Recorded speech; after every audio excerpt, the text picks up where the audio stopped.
Hola, ¿qué tal? Buenas tardes con todos los seguidores de la página y las redes sociales de Adolfo Castro y Asociados.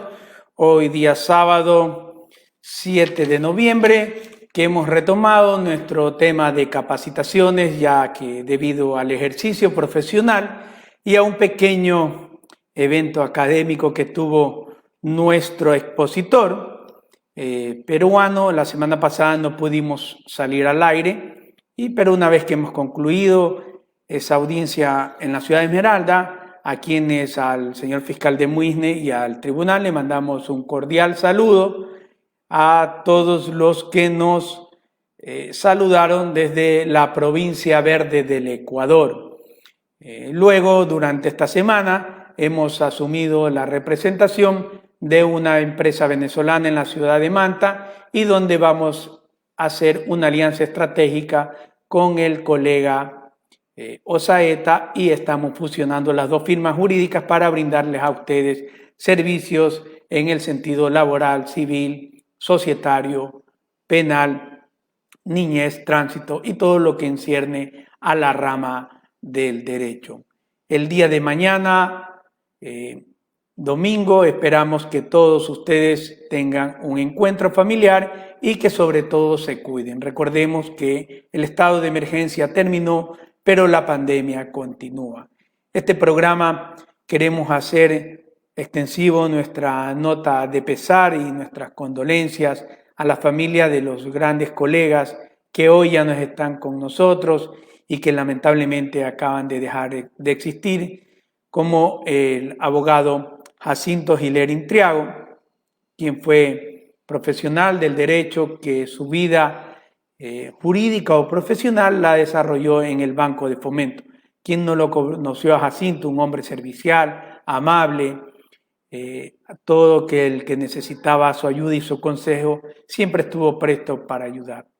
Un saludo reverente también y nuestra condolencia a la familia de mi catedrático, nuestro catedrático, de quienes nos formamos en la Universidad San Gregorio de Portoviejo, el abogado Rodrigo Rosero Flores, un caballero, un profesor siempre apegado a las normas y a las buenas costumbres, que nos guió en esas prácticas profesionales que teníamos que hacer en la Fiscalía, y desde esta página jurídica les queremos extender nuestro abrazo de solidaridad a la familia del colega que dejó de existir, Rodrigo Rosero Flores.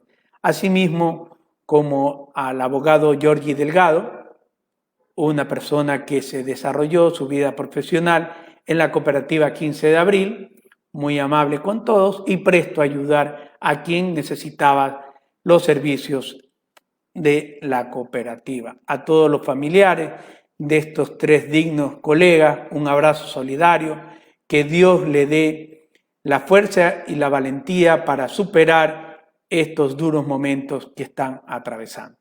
El día lunes estaremos atendiendo en nuestras oficinas de la ciudad de Guayaquil. Recuerden que estamos en la calle Los Ríos, entre 1 de Mayo y Quisque, en el condominio Orellana, tercer piso.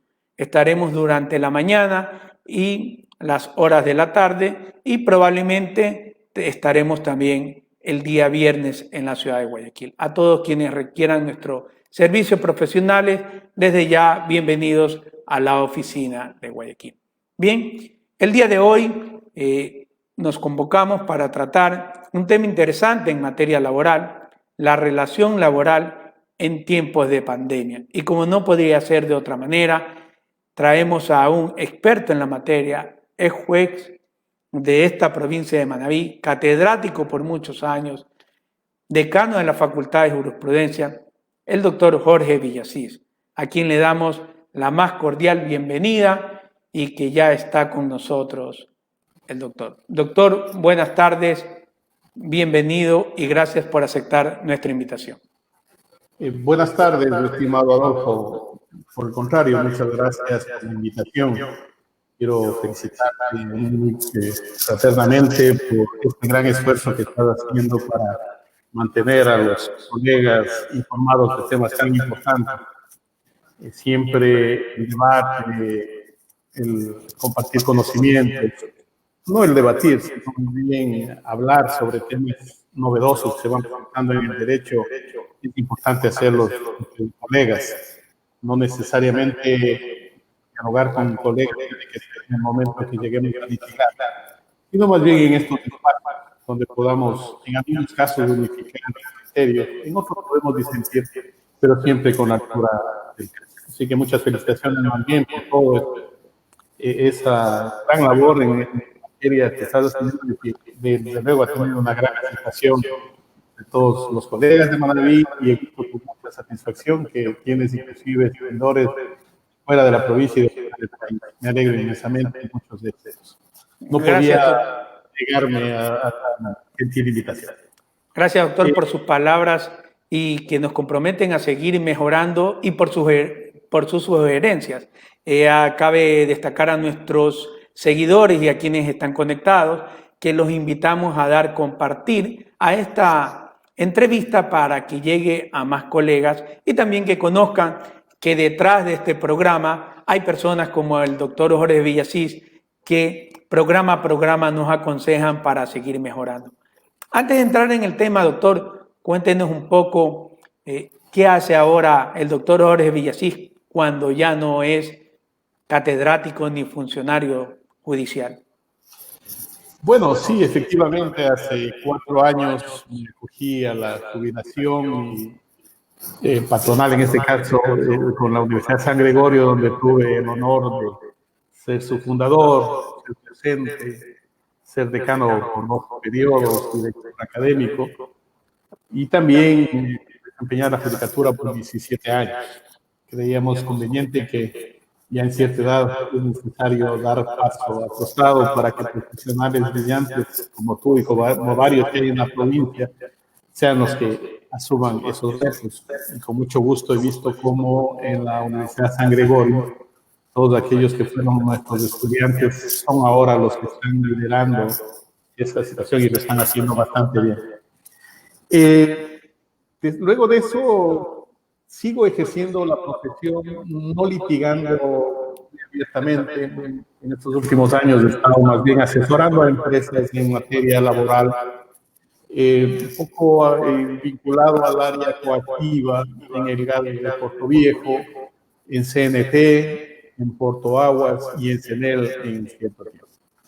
Y ahora, en tiempos de pandemia, pues tomando todas las precauciones del caso y con las facilidades que da la tecnología, como en esta vez, tratando de brindar servicios con este medio. A eso nos hemos dedicado en estos años, estimado.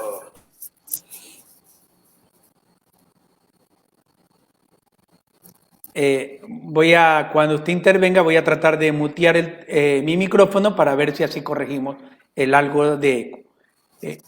Bueno, como estamos en tiempos de pandemia, ¿qué es lo que pasó con la relación laboral? Cuéntenos una introducción del tema como para ir enfocándonos en la explicación que nos va a dar en esta tarde. Perfecto, sí, justamente cuando conversábamos de qué podríamos, qué temas topar en el tema laboral, justamente yo diría que una de las situaciones más complicadas que se han presentado en esta pandemia, además de la parte de salud, donde lamentablemente hemos perdido a muchos conocidos, seres queridos. Tú mismo mencionabas al inicio de esta entrevista que hemos perdido a 3 valiosos profesionales quienes han tenido una vida muy activa y nos da muchísima pena y me uno a la solidaridad con sus familias. Justamente el hecho de que es una situación anómala a la cual no hemos estado preparados, no solo nosotros, sino todo el mundo, nos cogió de sorpresa. Y lo que ocurrió de la noche a la mañana es que se nos cortaron todas las actividades. De pronto el gobierno, tomando las precauciones del caso, no vamos a analizar si oportuna o inoportunamente lo hizo, lo que dispuso fue un confinamiento que lo llaman en otras partes, y lo que se limitó fue la movilización de las personas. ¿Qué implicó esto? Que la ciudadanía no podía salir a hacer sus actividades, tanto en el sector público como en el sector privado. Y aquí hay una gran diferenciación, porque de alguna manera el trabajador del sector público que dejó de asistir a su trabajo, pues no ha tenido mayor inconveniente, porque al final el Estado, mal o bien, tenía que seguirle pagando su remuneración. No así en el sector público, en el cual el patrono ha dejado de percibir, porque en definitiva todas las actividades comerciales se paralizaron. Toda actividad se paralizó, no solo comerciales, sino de todo tipo, educativas, recreacionales y todo lo más, porque en toda actividad siempre se genera una actividad. Entonces, claro, los primeros problemas que ocurrieron ha sido en el área laboral. Esa es la parte neurálgica, digamos, de lo que nos hemos visto afectados en forma directa, y aquí sí diría de forma compartida, empresarios y trabajadores, porque hay que entender también que esto también golpeó a los empleadores, no solamente a los trabajadores. Entonces, dentro de eso, Adolfo, justamente cuando decidimos ir, hagamos un análisis. ¿Qué pasó con la relación o qué está pasando o qué ha pasado con la relación laboral en estos tiempos de pandemia?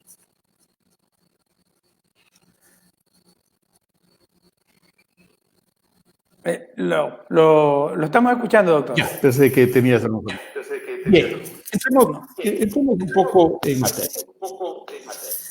A ver, para un poco comprender qué es lo que ocurrió, vamos a partir de la definición, obviamente, de lo que es el contrato de trabajo. El artículo 8 del Código de Trabajo nos define que el contrato individual es un convenio entre una persona que se compromete a prestar sus servicios lícitos y personales para otra, para laborar bajo su dependencia.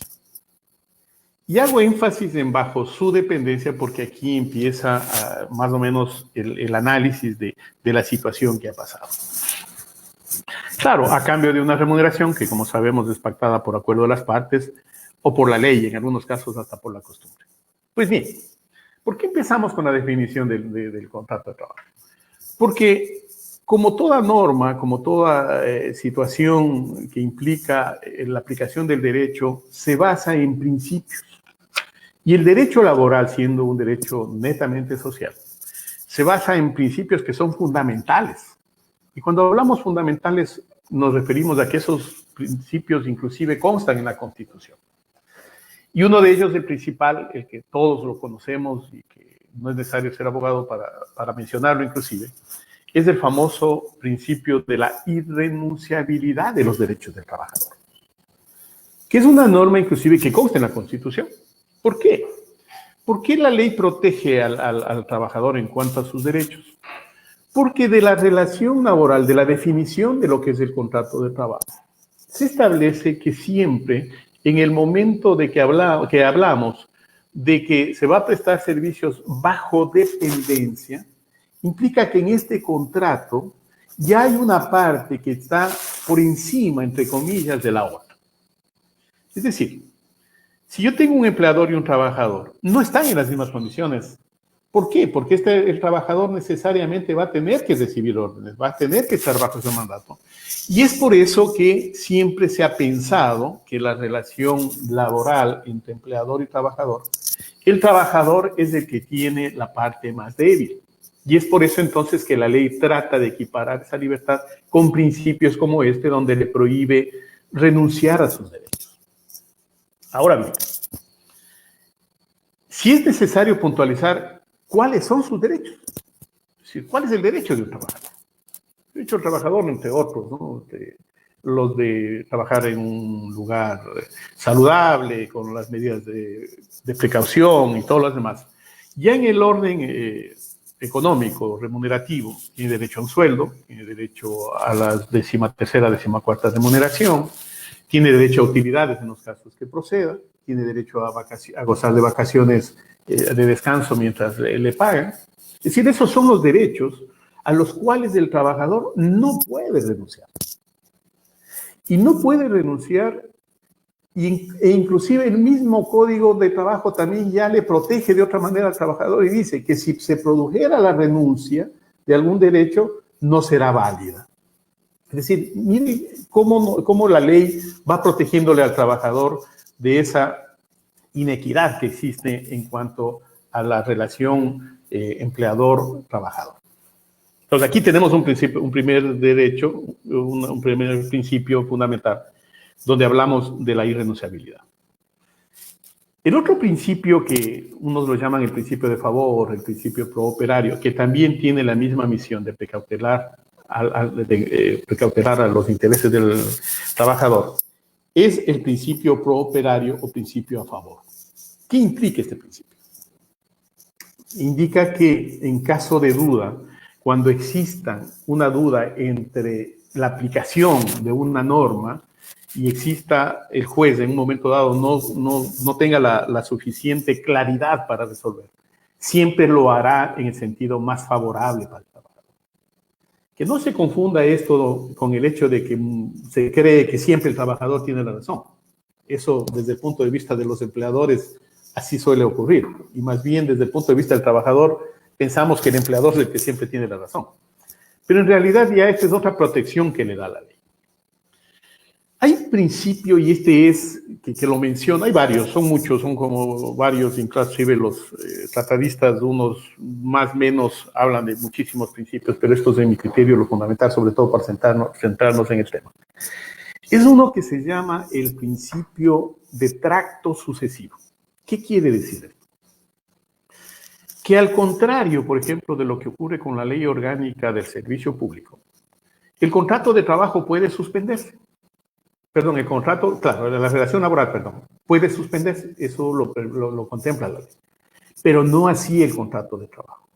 Por eso es que este principio que dice de tracto sucesivo implica que el contrato se cumple día a día, no se suspende.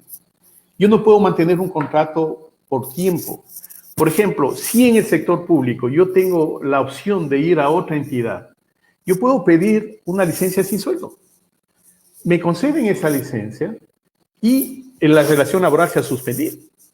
En materia laboral, no. Entonces, aquí es donde viene ¿por qué estos principios? Para ver qué es lo que ocurrió entonces en la materia laboral. Bueno, se dio la pandemia, el presidente de la República emitió el decreto 1017 del 17 de marzo del 2020, en el cual se declaró el estado de excepción, que todos nosotros sabemos las connotaciones que ello llevó, y obviamente dentro de ese decreto le determinó que el Ministerio de Trabajo debía regular la relación laboral con la finalidad, decía la disposición, decía el decreto, de precautelar las fuentes de trabajo. Es decir, el gobierno en su intención dice, a ver, ministerio, aquí hay una pandemia, aquí hay un problema, van a haber muchísimos inconvenientes en las relaciones laborales, por lo tanto, usted tiene que ir regulando ciertas cosas. Claro, entonces el ministerio empezó a emitir una serie de acuerdos ministeriales, inclusive muchos reformados en 2 o 3 días, porque en realidad yo creo que les cogió de sorpresa también las circunstancias que se iban presentando. Y es ahí entonces donde tenemos, en mi criterio, el más importante en el cual se hicieron y se pusieron en práctica situaciones muy especiales. Esto es el acuerdo 080.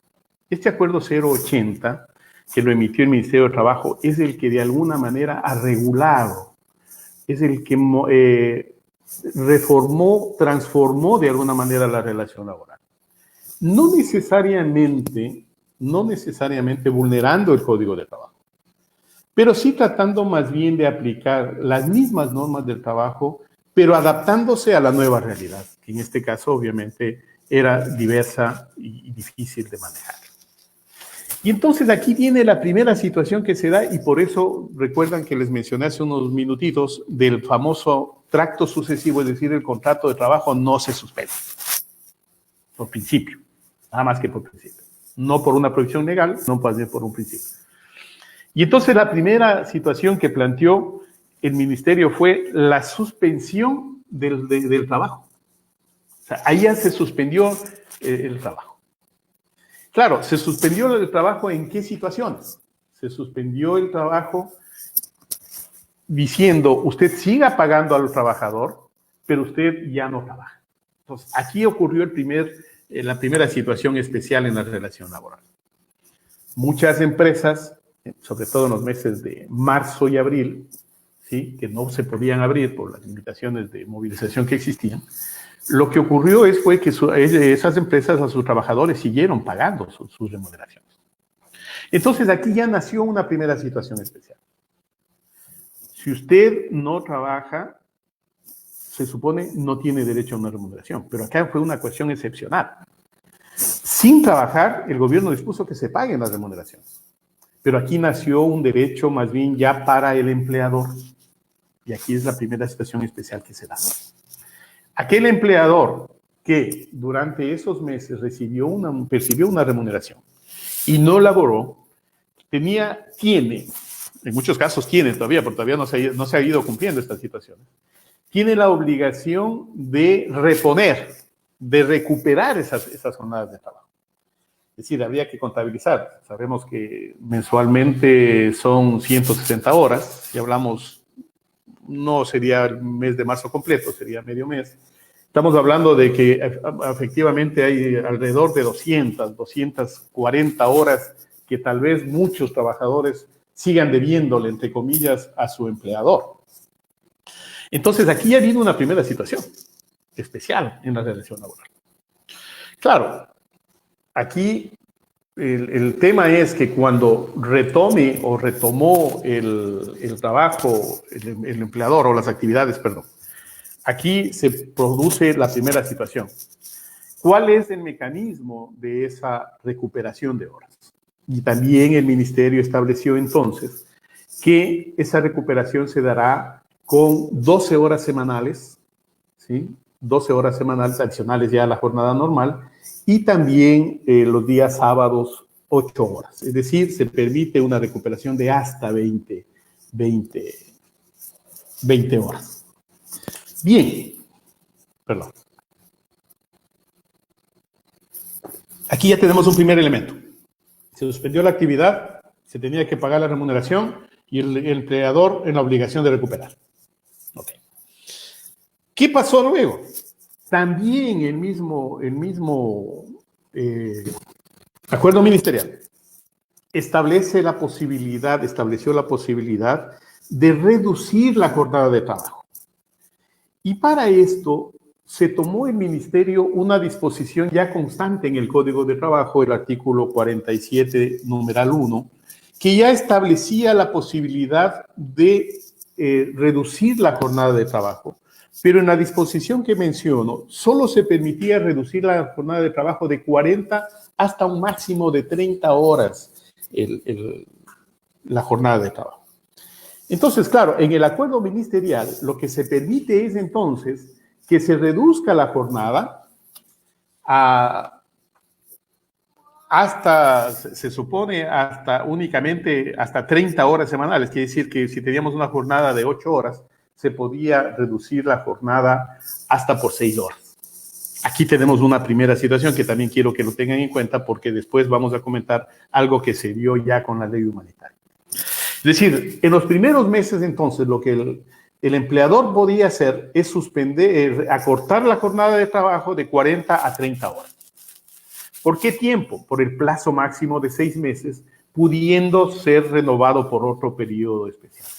En otras palabras, si tenemos nosotros empleadores que hicieron esta reducción de jornada, los primeros 6 meses, que estarían ya vencidos, pueden o deben haberlo hecho en algunos casos, podían haber renovado por 6 meses adicionales esa suspensión del trabajo. ¿Cuál era la situación también con relación al Seguro Social? Que si bien se reducía la jornada, obviamente eso implicaba también en la parte proporcional reducir la remuneración. En el aporte al Seguro Social sí se lo haga en términos completos. Es decir, 2 elementos retomando. Primero, se suspendió el trabajo, pero se seguía pagando remuneración. Se permitió la reducción de la jornada, pero se seguía pagando la remuneración al Seguro Social, sí el aporte completo. El tercer elemento que se presentó en este acuerdo ministerial fue la planificación de vacaciones. Como todos sabemos, en todas las empresas se nos pregunta al inicio del año, ¿usted qué fecha quiere tomar? O a su vez, el empleador establece un calendario y dice, estas son las vacaciones a las cuales se pueden acoger. En el acuerdo ministerial se le permitió que el empleador sea el que fije las vacaciones. Es decir, la idea era de que si yo no puedo trabajar, pues entonces acoja cada vacaciones y no necesariamente tengo que pagar la remuneración ya adicional, así como también el trabajador, de haber tomado sus vacaciones, no estaría en obligación de recuperar esas horas. Y le dieron otro alcance más, le permitieron ya no solo un año, sino hasta el siguiente año, es decir, una especie de vacaciones anticipadas. Igualmente, este acuerdo ministerial contempló la posibilidad de otorgar o de conceder una licencia con sueldo y sin sueldo. A ver, aquí es donde también quiero volver al tema de los principios, perdón, de la irrenunciabilidad de derechos. Muchos preguntan, ¿el derecho a vacaciones me están quitando cuando a mí me imponen el tiempo? La respuesta sería no. No hay limitación de derechos. ¿Cuándo le estaríamos limitando el derecho? Cuando no le estemos concediendo ese derecho, justamente. Es decir, decimos, no, el decreto dice que ya se perdieron las vacaciones y no tiene. Entonces es un derecho que no se. Claro, la licencia sin sueldo implicaría más bien algo que mencionamos también en los principios, que ahí sí se daría una suspensión de la relación laboral. Porque si tengo yo a un trabajador que me pidió una licencia sin sueldo, pues la relación entonces se suspendió. Ojo que me estoy refiriendo al acuerdo ministerial de 80, entonces hasta ahí teníamos esa situación. Ahora bien, luego de eso, efectivamente, con estas alternativas que emitió el Ministerio de Trabajo, nos presentamos con la situación que, sobre todo, si ustedes recuerdan, en los meses de, creo que abril o mayo, se dio la situación que fue una conmoción, donde varias empresas empezaron a despedir a su gente de una forma, realmente diría yo, inhumana más que legal. Es decir, aprovechándose de las circunstancias, varios empresarios o varios empleadores se acogieron al artículo 169, numeral 6, que permite dar por terminada la relación laboral, dice, por caso fortuito, fuerza mayor, que todos los abogados saben a lo que se refiere el tema. Ahora bien, esta tal vez ha sido la parte más controversial de lo que ha pasado en este momento, por dos razones. Primero, porque debemos entender, muchos tal vez, a los que no son abogados sobre todo y que están escuchando esto, nuestro Código de Trabajo data de 1937. Entonces, y esta es una disposición que está desde el inicio del Código. Entonces, claro, imaginariamente volvamos al año 37 y una inundación, un terremoto inclusive, claro, me deja ese evento que no se puede prever, no me permite tener seguir con la actividad. Es decir, esa era la razón por la cual, y claro, entendible de que si aparte de que ya perdí lo material como una empresa, tampoco puedo seguir con la situación de seguir pagando a los trabajadores. Claro, esa es una disposición que ya aquí en Manabí, por ejemplo, ya tuvimos en el año 2016 con el terremoto, ya existieron algunos casos. Ya muchas empresas también por efectos del terremoto, y yo diría que en algunos casos con razón, al perder las instalaciones totalmente por ella, pues se acogieron a esto y dieron por terminada la relación laboral. Pero entonces aquí es donde se ha mal utilizado, sería la palabra, o tergiversado la aplicación de esta norma. ¿Por qué? Porque siempre fue entendible de que la causa para terminar la razón implicaría también la terminación de la actividad de la empresa. Porque claro, entendamos la lógica, ya tuve un evento no previsible y se me terminaron todo, se me dañó la fábrica, para ponerlo más gráfico. Se me dañó la fábrica, se me dañaron las máquinas, no estaban aseguradas de paso. Se dañó la fuente, entonces claro, ya no puedo seguir. Entonces aquí es donde se malutilizó esta situación y es donde, en mi criterio, va a generar muchísimos conflictos a futuro, si es que ya varios no se han generado. ¿Por qué razón? Porque En muchas empresas, Adolfo, con gran sorpresa de algunas que las he asesorado, algunos exalumnos que también me han consultado sobre casos que se les han planteado. En algunas empresas tuvieron la desfachatez, y disculpen la utilización de este término, de aprovechar y utilizar esta norma para ciertos trabajadores. Es decir, no lo hicieron con todos, porque por último, bueno, justifiquemos, terminaron con todos la relación laboral. Hubieron casos donde se aprovecharon de estos, y digo se aprovecharon, de esta aplicación de esta norma para los trabajadores más antiguos, que son los que tienen una remuneración y que con una posible liquidación tendrían que erogar una cantidad mayor de dinero. Es decir, ¿cómo puedo yo, siendo empresario, aplicar una norma a unos empleados? Sí le aplico el artículo 169, numeral 6, y a otros no. Entonces, realmente ahí hay una muy mala aplicación y yo creo que con consecuencias muy difíciles de afrontar a futuro. ¿Por qué razón? Ya vamos a plantear ese tema. Es tan grave lo que ha pasado con la relación laboral que justamente en cifras que lo maneja el Ministerio de Trabajo, Adolfo, hasta el mes de julio, no está, este dato no está muy actualizado, hasta el mes de julio se produjeron 225,000 terminaciones de la relación laboral. Es decir, 225,000 familias se quedaron sin trabajo, sin sustento. De estas 225, muchas se dieron por acuerdo de las partes. Otras se dieron por despido intempestivo. Y otras se dieron por aplicación de este artículo y en algunos casos por aplicación de que se encontraban en periodo de prueba la relación. Pero de lo que estamos hablando del artículo 169, numeral 6, hasta el mes de julio, existen 18,700 aplicaciones de esta disposición. Lo que en mi criterio podría ser 18,700 posibles demandas de despido intempestivo. ¿Por qué decimos esto? Porque aquí viene la otra parte. Es decir, hasta aquí se manejó la relación laboral un poco, las reglas del juego las puso el Ministerio de Trabajo, diría mal o bien, el Ministerio, sí hay que reconocerlo, hizo algo que me pareció interesante, que todas estas situaciones debían haber sido registradas en el Ministerio. Es decir, una de las condiciones que se puso al empleador para disminuir la jornada de trabajo y para decir vamos a trabajar menos porque no tengo dinero, era presentarle a su trabajador un balance, es decir, un poco compartir la situación económica con su empleador y decir, mire, por esta razón es que yo reduzco la jornada, no por otra razón. Porque no se trató de una situación casi automática, es decir, en forma automática todas las empresas dejan de trabajar 8 horas y solo lo van a hacer 6. No.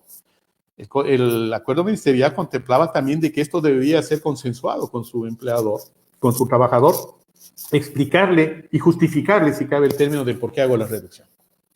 Pero bueno, entonces luego se dio la famosa ley humanitaria, que la verdad duró mucho tiempo en emitirse, y sabemos lo que conllevaba todo eso. Y ahí se dio un hecho que vale la pena puntualizarlo, Adolfo, y eso sí ya es desde el punto de vista jurídico. Muchos colegas le he escuchado y me gusta mucho respetar el criterio y cada uno puede hacer la conjetura que quiera o la apreciación que quiera. Pero muchos dicen, por ejemplo, que como esta disposición se aplicó en los meses de marzo, abril, hasta mayo, en la ley humanitaria, la legislatura, que es la única constitucionalmente que tiene la posibilidad de interpretar una norma, lo hizo y ya dejó claro de que la única forma de aplicar este artículo 169, numeral 6, es con la terminación de la actividad de las empresas. Es decir, está justificando el origen, la intención, sí sería la palabra, que tuvo el legislador en el año 37 de decir, bueno, aquí hay una situación emergente, especial, que no pudo preverse, sea esto fuerza mayor o caso fortuito, y por lo tanto se termina la relación. Entonces, muchos dicen, no, es que fue antes de la ley humanitaria lo que se hizo esta aplicación. No, porque la legislatura no es que reformó la ley, solo la interpretó. Y es más, con un aditamento especial. Y esto, para tenerlo muy en cuenta, queridos colegas, que en caso de que el juez determine que el empleador aplicó mal esta disposición en el pago de la indemnización constante en el artículo 188, deberá pagar con una sanción de hasta 1.5% más, es decir, con un 50% adicional de esa indemnización. Entonces, claro, aquí se presenta a futuro una situación en la cual muchos trabajadores que se les aplicó indebidamente esta disposición, y ojo, cuando hablo indebidamente me refiero a aquellos casos en los cuales no haya finalizado la actividad de la empresa y siga funcionando y se aplicó esta disposición, tendrían el derecho a reclamar una indemnización por despido intempestivo. Ahora bien, ¿qué nos trajo la ley humanitaria? Porque la ley humanitaria un poco como que reforzó lo que constaban en los acuerdos ministeriales. Nos habló ahora, y justo va en el tema, o sea, ¿qué pasó en pandemia con la relación laboral? Ahora nos planteó otro contrato, nos estableció un nuevo tipo de contrato que se llama el contrato especial emergente, que un poco tiene algo que ver con la primera situación que hablamos del acuerdo ministerial, que señalábamos, de que primero este contrato tiene una duración de 1 año, pudiendo ser renovado por otro especial. Acá sí, recuerdan que en la primera señalábamos de que se podía reducir hasta 6 horas, ¿no es cierto? Acá no, con esta norma sí ya se habla de una jornada parcial o completa. Y establece la ley, el artículo 19 de la ley humanitaria, establece que esa jornada puede ser de 20 o de 40 horas. Es decir, ya establece que puede ser hasta medio tiempo. Pero ojo, aquí sí ya introduce un cambio. Aquí sí hay una reforma con este artículo. Primero, de que es 1 año renovable. Recuerden que en el anterior, en el acuerdo ministerial, era 6 meses, renovable a otros 6. Con la ley humanitaria yo puedo 1 año, en este contrato especial emergente, determinar la duración de 1 año y pudiendo ampliarse por otro año más.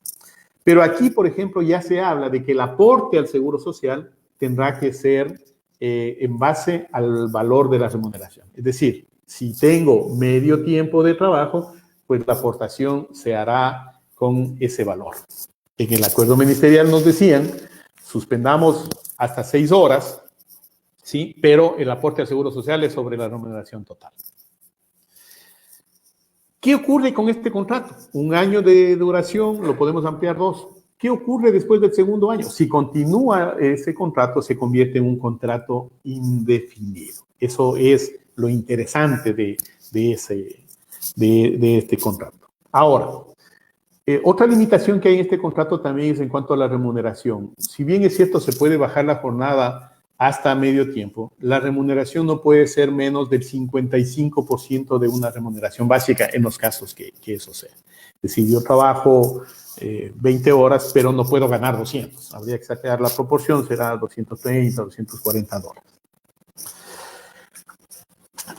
Aquí también ya la ley humanitaria le ratifica la opción que le dio al patrono o al empleador, el patrono no se utiliza hace mucho tiempo ese término, al empleador la posibilidad de establecer y adelantar las vacaciones, hasta por 2 años. Aquí también ya se le está dando.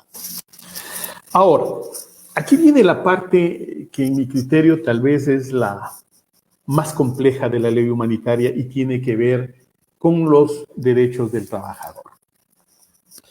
En la ley humanitaria se permite modificar los contratos originales. Es decir, que si yo tenía un contrato en el cual, digamos, yo desempeñaba las funciones de asistente de gerencia, se me ocurre, y por eso ganaba yo $800, le permite la ley humanitaria que de común acuerdo yo pueda modificar tanto la remuneración como la función y adicionalmente hasta la jornada. Ahora, ¿en qué se basa la ley humanitaria para realizar eso? En algo que en mi criterio es lo que es discutible, en base al consenso, en base al acuerdo de las partes. Y aquí voy al inicio de esta conversación. el famoso principio de favor para cubrir esa inequidad que existe aparente en cuanto al beneficio superior del empleador. Entonces, la gran pregunta será, ¿cuántos de esos contratos, o de esos convenios, son realmente un acuerdo de las partes? Pues en muchos de los casos conozco asimismo por consultas directas y de algunos colegas, de que casi se les ha obligado a que presenten por escrito, porque tiene que haber una constancia, porque de todas maneras todos esos acuerdos tienen que ser, obviamente, no diría con la venia del Ministerio de Trabajo, pero sí con el conocimiento. Es decir, reformamos el contrato y teníamos que registrarlo en el Ministerio. Tal vez lo más valioso de todo esto vendría a ser el hecho de que tanto con las consecuencias de los acuerdos ministeriales como con las consecuencias de la ley humanitaria, en caso de producirse un despido intempestivo o una terminación unilateral de la relación laboral, el trabajador tiene el derecho a reclamar su indemnización tomando en cuenta la remuneración anterior a la pandemia y por lo tanto anterior a este, entre comillas, acuerdo entre las partes. Esto sería, a grosso modo, mi querido Adolfo y queridos colegas y amigos, lo que en mi criterio ha cambiado en la relación laboral. Es lo que el gobierno de alguna manera ha tratado de evitar el que toda esta situación se vuelva caótica. Si me permites dar un criterio personal, yo diría que en ciertos casos sí se ha logrado mantener eso. ¿Por qué razón? Yo diría que en aquellas situaciones donde el empleador trató de alargar, trató de mantener la relación, y no importa, vamos, suspendamos la relación, bajemos la jornada, de alguna manera hay la intención de continuar con la relación, de seguir manteniendo el vínculo laboral. Diría yo que lo criticable son aquellos empresarios que aplicaron en forma mañosa la disposición del artículo 169, y peor en los casos que les comentaba, que son varios, de aquellos que a unos sí y a otros no, porque eso no es entonces actuar con toda la seriedad del caso. Eso sería en concreto, mi estimado Adolfo, lo que podría resumirte en un criterio que brevemente podría contar lo que ha ocurrido en tiempos de pandemia con la relación. Profesor, tenemos 4 preguntas que nos han llegado a través de WhatsApp y por eso estaba anotando que nuestros televidentes y seguidores nos hacen. La primera le voy a trasladar. Nos dice, ¿el COVID es una enfermedad profesional o no? No, el Ministerio de Trabajo estableció que no es una enfermedad profesional, salvo en los casos, y esto lo estableció la ley humanitaria, en aquellos que están expuestos a su actividad. En este caso, entonces, médicos, enfermeras y todos los que tienen que ver. Y la razón que el Ministerio de Trabajo lo hizo para no considerarlo como una enfermedad profesional es que se declaró pandemia mundial. Porque recordemos, la situación de ser una pandemia. Una situación de trabajo. Es decir, que por la actividad que realizo, yo adquirí esta enfermedad. Entonces, acá no, porque lo tenemos en el ambiente. Esa fue la razón y la justificación del Ministerio por qué no lo consideró como una enfermedad profesional. Una enfermedad de trabajo. Pero sí, vale la personal médico y los que están expuestos a la enfermedad, sí, ellos sí pueden ser considerados como una enfermedad profesional. De la mano creo que va la pregunta que hace otro seguidor. ¿El COVID es un riesgo laboral si me contagio en el trabajo? Creo que no se puede. Hasta riesgo, sí, y aquí vale la pena topar un tema muy fundamental ahora que estamos en tiempos de pandemia, los abogados. Todo cambio implica molestia a veces. Yo recuerdo cuando pasamos, y tú también has estado en el área penal, lo sabes, Adolfo, cuando pasamos de la oralidad, del escrito a la oralidad, Fue terrible. Fue terrible, se negaba la gente, todavía el papel aguantaba todo y le ha costado a mucha gente ingresar a eso. Y todo cambio implica ciertas situaciones especiales. Yo diría que hay ahora, queridos colegas, que tener en cuenta las herramientas que tenemos, las herramientas virtuales. Yo tengo entendido que la judicatura sí está poniendo cierto cuidado con las limitaciones del caso, cierto cuidado en cuanto a que yo creo que las audiencias deben ser telemáticas. Yo creo que hay algunas actividades que no necesariamente tienen que ser presenciales, justificando el origen de la pregunta. Es un riesgo. Es un riesgo. Yo conozco de que varios profesionales del derecho, no solo aquí en Puerto Viejo, sino en varias ciudades, se han contagiado, aunque nadie puede decir en dónde me contagié, porque no es visible en algunas judicaturas. Conozco, sí, eso sí, de ciencia cierta, de que varias judicaturas tuvieron que cerrar porque todos sus empleados estuvieron con COVID. Entonces, más que una enfermedad en este caso, sí, la colega que preguntó, es un alto riesgo. Y ese riesgo lo podemos evitar si tenemos herramientas como para hacerlo. Sé que hay limitaciones. No es fácil. Y dentro de eso también más bien los profesionales deberíamos aprovechar la otra ventaja. Lo que ustedes le acaban de escuchar a Adolfo. Sin moverse de Puerto Viejo, ha podido litigar en Guayaquil y en Esmeraldas. ¿Por qué vía? Por esa vía, en algunos casos. Entonces yo creo que hay que sacar ciertos beneficios, entre comillas, de esto que es muy grave. Creo yo que el papel de todos en esta primera fase es mantenernos sanos para poder brindar nuestros servicios profesionales para beneficio de nuestras familias y todo lo demás. Otro seguidor nos hace una pregunta, creo que tiene que ver relacionado al área de salud. Dice, la ley humanitaria nos garantiza el puesto de trabajo, pero el reglamento nos limita el mismo beneficio. Sí.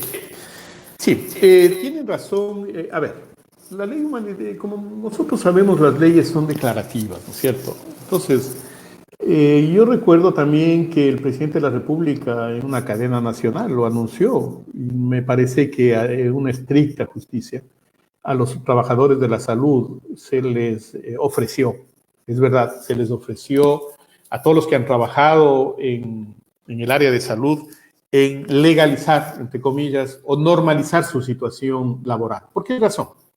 Porque en la ley orgánica, ustedes saben, hay los famosos contratos de nombramientos provisionales. Y existen muchísimos profesionales que varios años están trabajando bajo esa modalidad. Entonces, pensamos que con la disposición de la ley humanitaria, efectivamente, y así decía la norma, se les va casi a otorgar el nombramiento a todos los trabajadores de la salud que han aportado en esta pandemia. ¿Sí? Pero, ¿qué es lo que ha hecho el reglamento? Claro, habrá que entender también que no se puede generalizar. A ver, por ejemplo, tengo 1,000 médicos en la provincia, a todos los vamos a otorgar nombramiento. ¿No? ¿Qué ha hecho el reglamento? Por la misma situación económica que todos conocemos, por la que atraviesa el Estado. El reglamento lo que ha establecido es que todos aquellos contratos todos aquellos nombramientos provisionales donde no existan las vacantes, no se les van a otorgar. En otras palabras, volvemos a lo de antes. Yo diría que el único beneficio que les va a servir a todos estos trabajadores de la salud es que en esta época estuvieron ya como trabajadores y por lo tanto tienen algún adicional en ese concurso. Cuando lo lógico sería también que si hay el concurso, ya no tendría prioridad, como decía la ley antes, sino que tendría el derecho de acceder a esa situación. El tema es aquí, más bien económico, que el ministerio debería ser más transparente y crear esas vacantes. Es decir, tengo 20 médicos que no están con nombramientos, pues creemos la necesidad de los 20 médicos para que se les pueda otorgar esa certificación. Yo creo que sería un estricto derecho. No nos olvidemos de que la mayoría de profesionales que han muerto son gente del área de salud. Y yo creo que sería muy justo, y ese era el sentido de la ley, pero basados en el aspecto económico, sí, me dio a mí también mucha contrariedad leer el reglamento que salió ahora a finales de septiembre, donde realmente ya se pone muchas piedras en el camino para llegar. Yo creo, sé que hay varias demandas de inconstitucionalidad a esa ley, y yo creo que también habría que hacer algo con relación al reglamento, porque el objetivo de esa norma era una especie hasta de como agradecimiento para quienes están poniendo en juego su vida por la vida de los ciudadanos. Hay dos preguntas que no son relacionadas a la pandemia, pero sí al Código de Trabajo. No sé si le podemos, aunque sea en forma general, dar una orientación.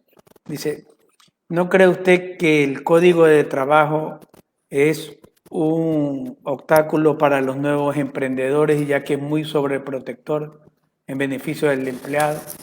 A ver, justamente ahora creo yo que está haciendo un gran esfuerzo el Ministerio de Trabajo en la creación de los nuevos contratos, que en algún momento inclusive podría ser el tema de otra conversación.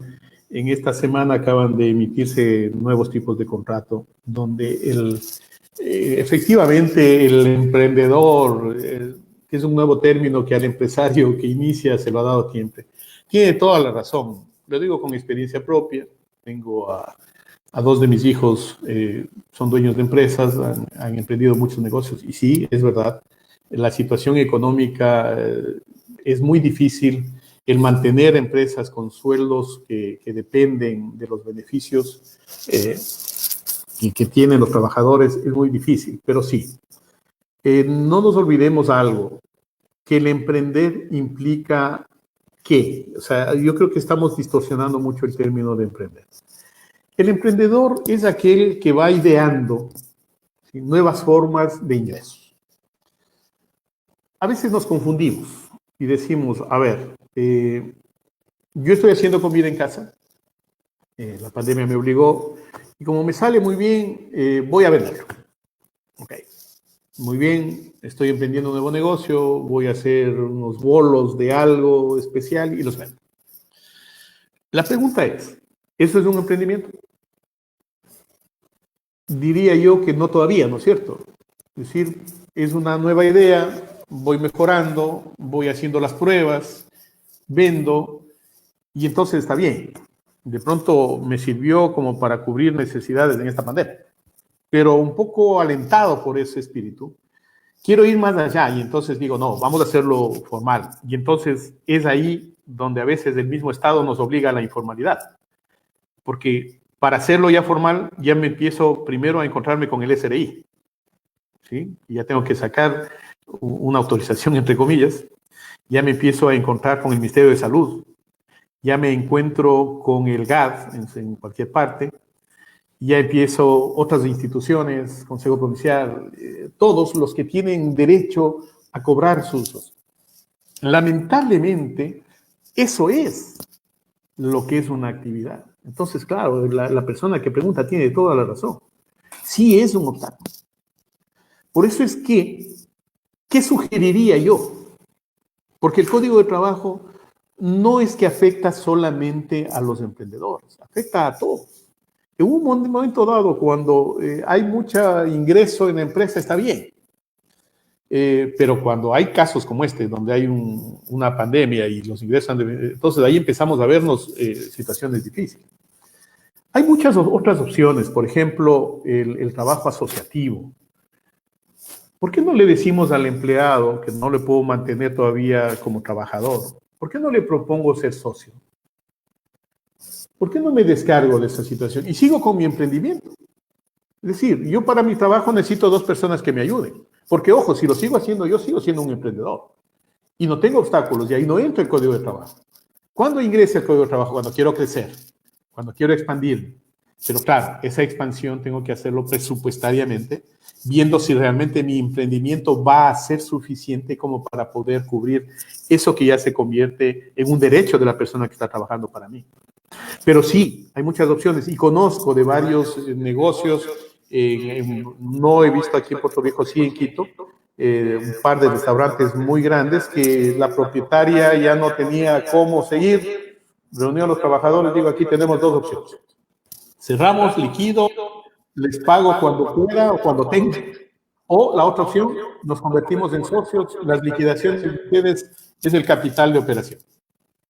Entonces, hay estas formas, ¿no? Pero sí, en términos generales, nuestro código para negocios que recién inician y todo, sí es muy, muy complicado. Sí, hemos tenido casos muy difíciles la parte presupuestaria para los emprendimientos es difícil. Yo creo que sí debería haber normas que por lo menos, y creo yo que uno de los contratos, por ejemplo, que de los nuevos, les soy muy honesto, todavía no los he analizado detenidamente, es un contrato que se puede contratar a los jóvenes con situaciones especiales, no como un trabajador general. Entonces, miren, ahí tendríamos algunas opciones. Algo se habla también de los emprendedores. Yo creo que el gobierno está haciendo y debería hacer esfuerzos para que motivar los emprendimientos. Una conclusión ya, déjenos, doctor, ya casi en la parte final del programa, de todo el tema que hemos tratado hoy.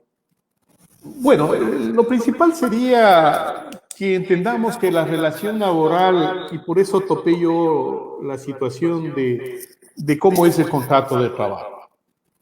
Yo creo que una de las normas fundamentales que tiene el Código de Trabajo es establecer de alguna manera las obligaciones del trabajador y del empleador. Muchas veces, estando en las dos orillas, solo vemos la nuestra. ¿Qué quiero decir con esto? Cuando yo soy empleador, solo quiero que mi trabajador esté todo el día trabajando, no me importa si se enferma, no me importa su situación personal, no me importan muchas cosas. Yo lo único que quiero es eso. Desde el otro punto de vista, desde el punto de vista del trabajador, yo solo quiero llegar a cumplir mi horario. Si yo tengo una tarea de hacer, qué sé yo, 20 sacos, pero yo sé que puedo hacer 25, yo no los hago 25 porque a mí me pagan solo por 20. Yo creo que la relación laboral es una situación que hay que entender, y yo creo que con esta pandemia lo hemos comprendido y ojalá lo comprendamos, que es una forma de llevar el pan a nuestra casa. Es una forma, todos buscamos un trabajo, ¿para qué? Para cumplir nuestras necesidades básicas. A la relación laboral no hay que tenerle miedo. A la relación laboral lo que hay que hacer es respetar los derechos tanto de la una parte como de la otra. Si todos haríamos eso, tanto en el sector público como en el sector privado, tengamos la seguridad de que no hay que tenerle mucho temor al Código de Trabajo. También mi mensaje sería a los colegas que laboran, valga la redundancia, en el tema laboral, de que hagamos lo que una de las normas básicas del abogado, no ofrezcamos lo que no podemos.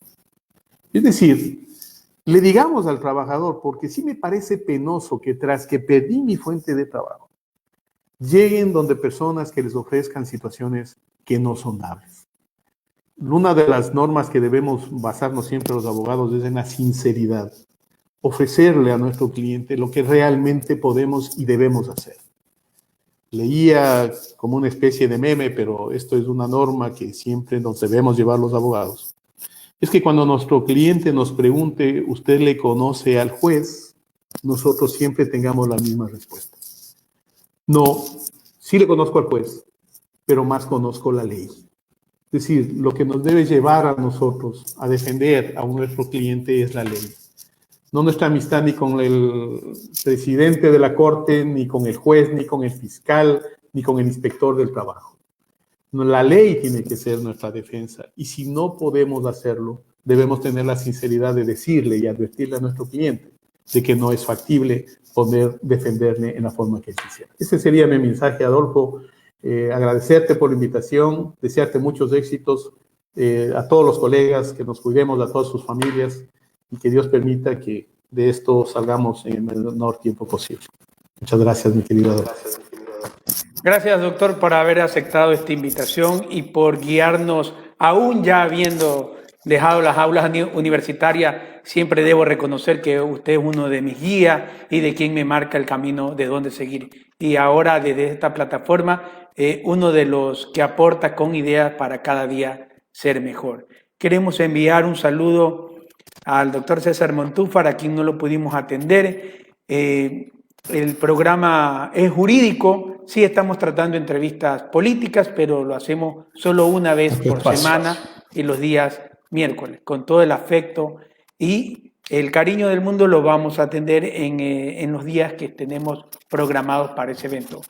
Que le vaya muy bien la gira de Manabí y que sea el Ecuador que decida cuál sea el candidato que rija nuestro destino. Un abrazo, maestro, y a todos los seguidores, muchas gracias por estar con nosotros.